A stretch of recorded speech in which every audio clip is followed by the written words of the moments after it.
De quem é a responsabilidade? Semáforo estragado provoca acidente com morte na Via Expressa Sul em Florianópolis. A pane no equipamento foi constatada ainda na semana passada. A prefeitura diz que a responsabilidade pela manutenção é do DEINFRA, que por sua vez afirma ser da administração municipal. Rombo na Previdência, caso do benefício pago indevidamente durante 10 anos, ainda segue sem solução no norte do estado.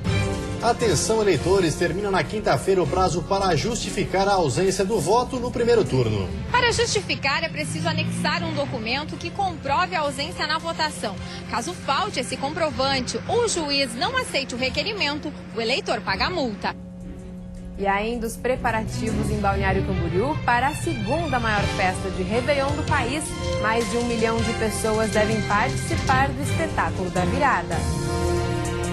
Quantidade desta terça-feira já está no ar.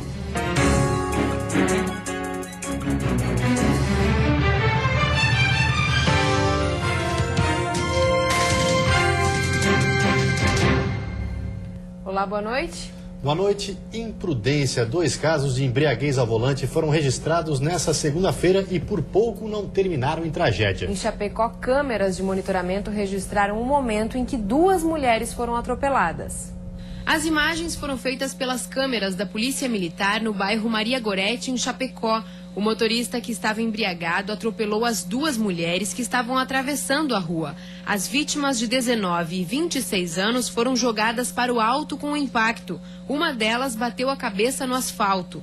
Elas foram levadas para o hospital e passam bem. O motorista de 26 anos foi preso e teve a carteira de habilitação apreendida. Ele foi liberado após o pagamento de fiança. Outro flagrante que por pouco não terminou em tragédia foi registrado na BR-116 em Mafra, no norte do estado. O motorista não habilitado foi encontrado com o veículo atolado às margens da BR-116. O condutor não possuía um dos braços, além de deficiência em uma das pernas. E ele estava totalmente embriagado. Bebeu? Quanto que o senhor bebeu? Bastante?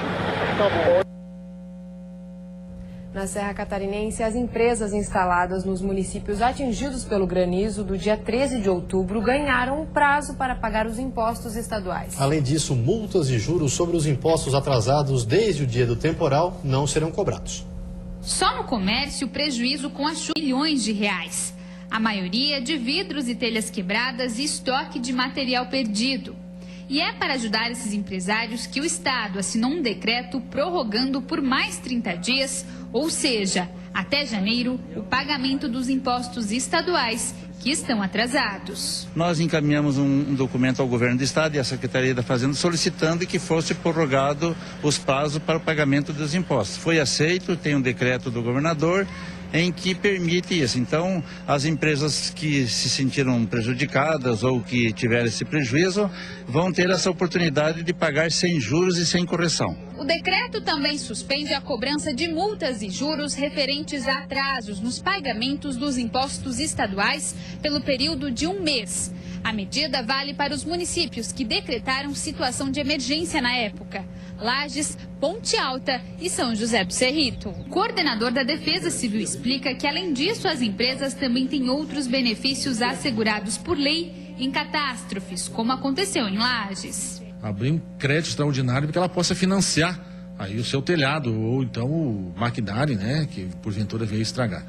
Então, não é só o fundo de garantia, né? Tem crédito agrícola, tem prorrogação de prazo de TR, tem uma série de outras situações, além do fundo de garantia e uma distribuição de telha efetuada pela Defesa Civil. Desde o dia da chuva de granizo, 275 mil telhas já foram entregues na cidade. Cerca de 85 mil pessoas tiveram prejuízos em empresas, casas e carros. Dessas, 30 mil devem receber o fundo de garantia por tempo de serviço, o FGTS, até o final de dezembro. A instabilidade continua nesta quarta-feira em todas as regiões, com condições de chuva no decorrer do dia em função do deslocamento de uma frente fria. Há risco de temporal isolado. A temperatura mínima fica em 13 graus na Serra e a máxima em 32 no litoral norte do estado. No Planalto Norte, mínima de 19 e máxima de 24 graus. No Vale do Itajaí, Grande Florianópolis e Sul, máxima de 30 graus. E no oeste, mínima de 19 e máxima de 25 graus. E 2 carros de um policial militar de Camboriú foram incendiados durante a noite de ontem. A suspeita é que o fogo tenha sido criminoso. Os 2 veículos ficaram completamente queimados. As chamas se alastraram e atingiram um galpão de madeira. O local foi parcialmente destruído.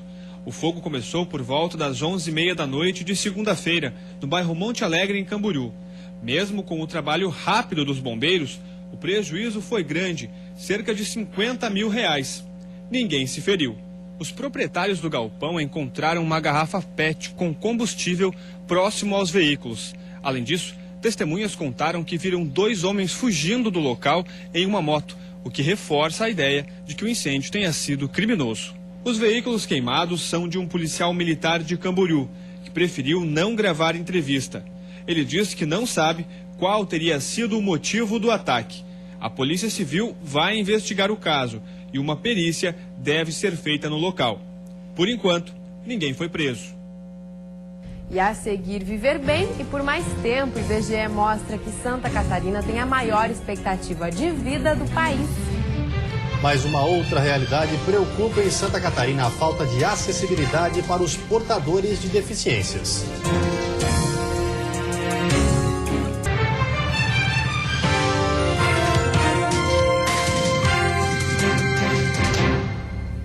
Dia 15 de dezembro, esse é o prazo dado pela Secretaria de Saúde de Lages para resolver a situação das cirurgias eletivas de alta complexidade no maior hospital da região serrana. Desde setembro, os procedimentos não estão sendo realizados e a administração da unidade afirma que o motivo seria a falta de pagamento da Secretaria Municipal.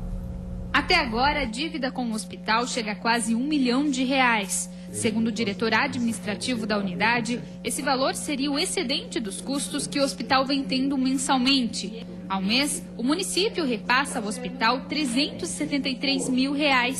Dinheiro que, em tese, serviria para custear as despesas com as cirurgias eletivas de alta complexidade e urgência e emergência, mas que, na prática, não está sendo suficiente. É um valor que nós não podemos controlar, porque depende muito, basicamente, das urgências e emergências. No mês que tiver muita urgência e emergência, o valor com certeza ultrapassa mais, e no mês que tiver menos, né, possa ficar dentro do limite. Mas com uma constatação assim de que para fazer o mesmo volume de serviços, uma média de R$653 mil por mês, né, para poder fazer eletivas, no quantitativo que vinha sendo feito. Desde setembro, a unidade não realiza as cirurgias eletivas por causa da dívida.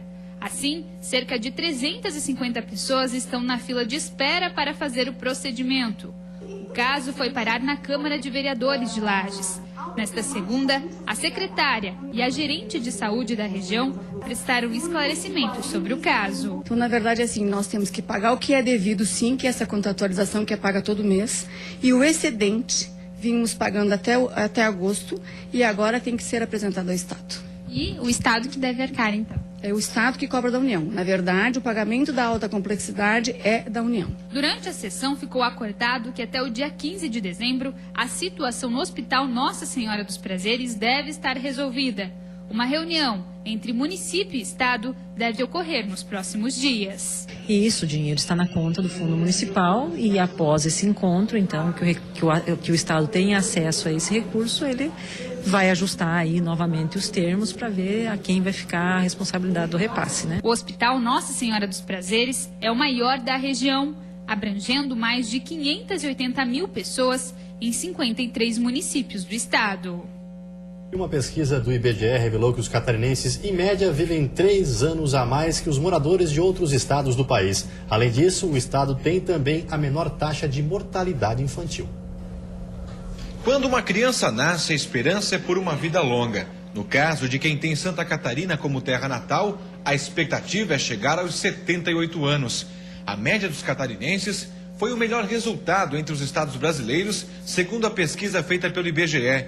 As mulheres vivem em média 7 anos a mais que os homens, enquanto elas têm expectativa de 81 anos, a deles é de 74. O índice alcançado por Santa Catarina superou a média nacional em mais de 3 anos. A expectativa de vida dos brasileiros agora é de 74 anos e 9 meses. Seu José já superou essa média. Aos 93 anos, ele esbanja disposição.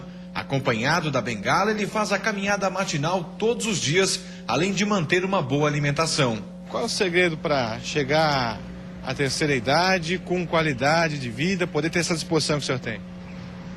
Não fumo, não bebo, não jogo, não. Seu João Antônio tem 74. Atingiu a expectativa de vida dos homens catarinenses. Mesmo com mal de Parkinson, ele se cuida para levar uma vida normal. Principalmente uma boa alimentação. E fazer alguma atividade física, caminhar, por exemplo, eu caminho, só de vir de casa até aqui já é uma caminhada. Santa Catarina também teve outro destaque na pesquisa. Foi o estado que apresentou o menor índice de mortalidade infantil, 10 para cada 1.000 nascidos vivos. Exames e acompanhamento preventivos, como o pré-natal, contribuem muito para a taxa de natalidade. De acordo com essa neonatologista, os 28 dias de nascimento também são primordiais. A mortalidade por malformações também pode ser diminuída com o pré-natal adequado e por infecções também. Então, até os 28 dias, a gente tem um impacto bem grande das doenças que podem ser manuseadas com o pré-natal adequado. Uma série de atividades está sendo realizada nesta semana na capital para marcar o Dia Internacional das Pessoas com Deficiência, que é amanhã. O maior problema para os portadores é a falta de acessibilidade. Luiz Carlos é cadeirante. Hoje pela manhã ele tentou ir ao banco, mas não conseguiu. Na porta da agência, um adesivo mostra que o local tem acessibilidade. Mas sem a rampa, Luiz não conseguiu entrar. Eu preciso de atendimento na Caixa Econômica, o edifício construído recentemente, e tu não tem acesso. Está marcado ali, ó, informação enganosa. João Paulo é deficiente intelectual desde a infância e tem dificuldade de aprendizado. Para ele, além da má estrutura para os deficientes no Brasil e no estado, falta mais respeito das pessoas. Respeito é muito importante, porque acho que tem gente que nos trata como fosse ninguém. Para sensibilizar a população, foi realizada na manhã de hoje uma atividade no centro da capital. Os moradores sentiram na pele e se passaram por cegos, cadeirantes e também utilizaram a bengala. É muito estranho, assim. Agora dá pra gente sentir na pele o que as pessoas passam, assim, sabe? É bem complicado. Eu fiquei todo perdido, não sabia onde que eu tava, aí sem controle de bengala, sem nada. Gente, é muito difícil mesmo. Nós também resolvemos participar, andamos em uma cadeira de rodas e sentimos a dificuldade. As calçadas aqui no centro de Florianópolis são cheias de buraco e realmente é muito complicado andar nessa estrutura numa cadeira de rodas e sem ajuda. 3 de dezembro é Dia Internacional das Pessoas com Deficiência. Ações durante toda a semana serão feitas em Florianópolis para sensibilizar a população a ver os deficientes com outros olhos. O motivo dessa sensibilização toda, dessa semana, é que as pessoas tomem consciência e não estacionem nas vagas para deficientes físicos, não excluam no trabalho as pessoas que têm deficiência, porque a pessoa lá tem deficiência, mas ela pode crescer, ela pode estudar, pode conviver normalmente com todos. Em nota, a assessoria do banco citado na matéria informou que a agência na Praça 15 possui acesso para cadeirantes e portadores de necessidades especiais através da entrada principal e que o acesso para cadeirantes pela porta secundária não é possível em virtude de restrições arquitetônicas que fogem da alçada do banco. E a seguir, fim do prazo, faltam 2 dias para os eleitores que deixaram de votar fazerem a justificativa. E ainda a expectativa para o Réveillon em Balneário Camboriú.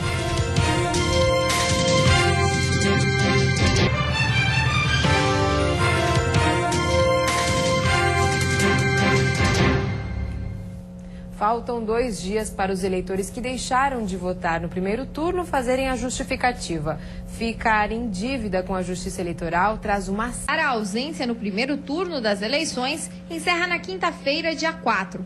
Já para os faltantes do segundo turno, a justificativa, que seria até o dia 26 de dezembro, foi prorrogada para 9 de janeiro. A prorrogação vai se dar por causa do recesso que o judiciário tem, que é do dia 20 de dezembro ao dia 6 de janeiro. Para os cartórios que têm central de atendimento, como é o caso dos cartórios aqui em Joaçaba, nesse período de recesso, nós faremos plantão nos dias 22 e 23 de dezembro e dias 5 e 6 de janeiro. Para facilitar, além de procurar o cartório eleitoral, o eleitor pode acessar no site do Tribunal Regional de Santa Catarina a ferramenta que permite o envio do requerimento pela internet. Para justificar, é preciso anexar um documento que comprove a ausência na votação.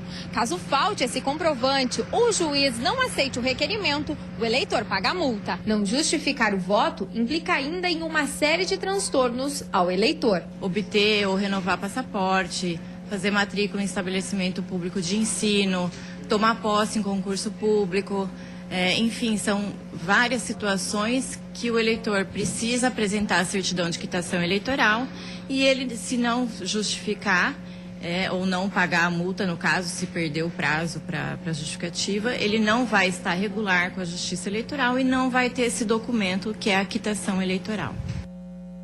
Falta pouco menos de um mês para 2015 e em Balneário Camboriú, onde acontece uma das maiores festas de Réveillon do Brasil, os preparativos para a virada já começaram. A expectativa é que mais de 1 milhão de pessoas assistam o show de fogos.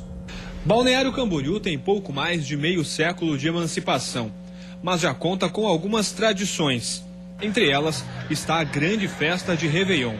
O céu se enche de brilho e de cores para encantar os milhares ou milhões de turistas que passam por aqui. Como não poderia ser diferente, a preparação para a festa da virada deste ano já começou.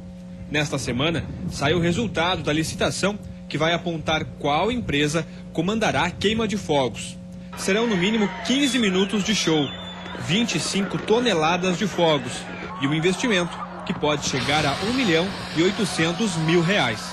Processo sendo liberado, a empresa tem algumas responsabilidades, que é até o dia 19 ter uma amostra de todos os materiais que vai ser usado.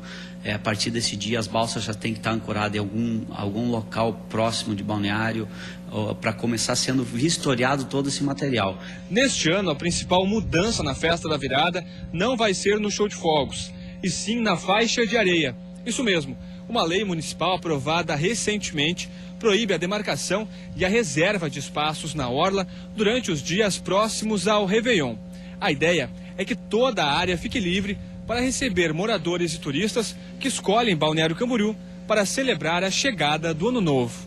Os fogos serão divididos em balsas por toda a extensão da Praia Central, para que o show possa ser visto de qualquer ponto da beira-mar. A expectativa é que o público no momento da virada ultrapasse 1 milhão de pessoas. O número deve impulsionar a hotelaria da região, que prevê uma taxa de ocupação acima de 90% nos últimos dias de dezembro. E a seguir, após um ano, a denúncia de fraude no IPREV em Joinville segue sem indiciados. E ainda após uma semana de pane, semáforo estragado provoca acidente com morte na Via Expressa Sul em Florianópolis.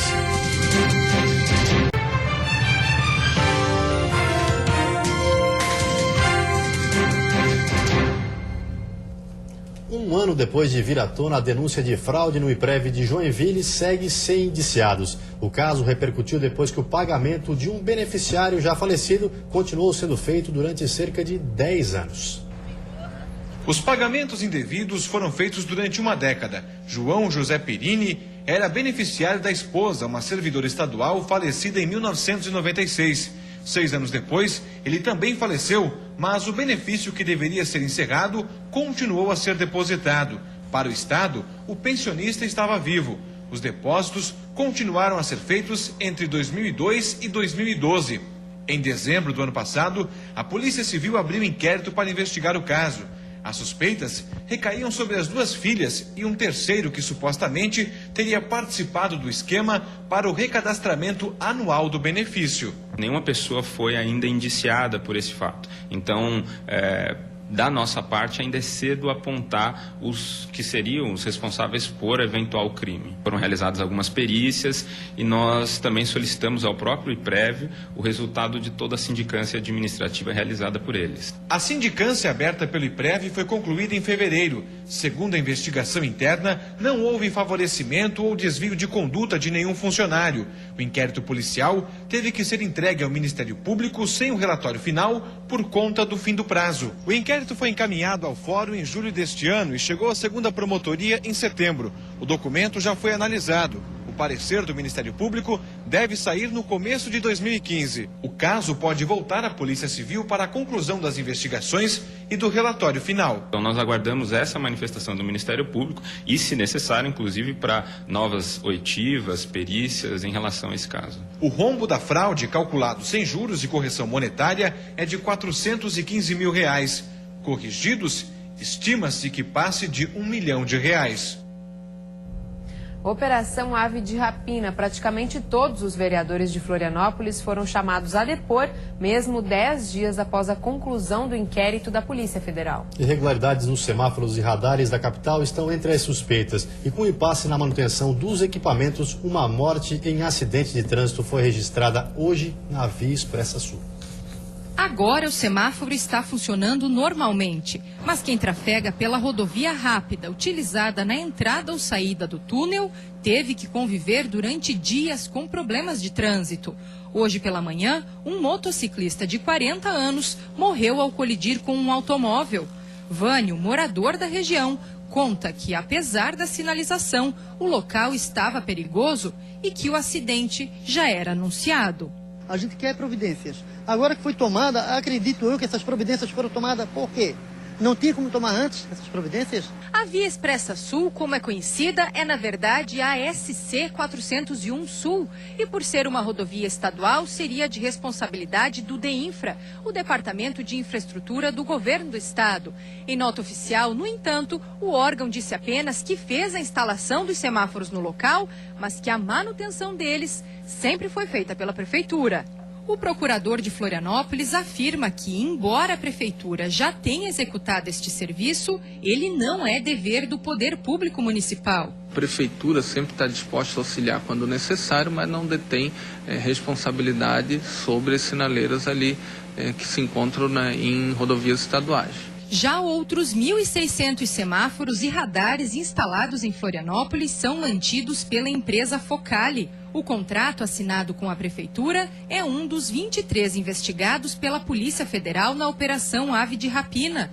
Após a suspeita de irregularidades, a Procuradoria do município anunciou a suspensão de pagamentos por tempo indeterminado, mas a manutenção desses equipamentos estaria garantida. O que é certo que até a rescisão do contrato ou a decisão para que ele seja mantido, a empresa tem o dever de estar dando toda a assessoria necessária nos reparos dos sinais. Mesmo com a conclusão do inquérito policial na semana passada, a Polícia Federal intimou nesta terça-feira 17 dos 22 vereadores em atividade.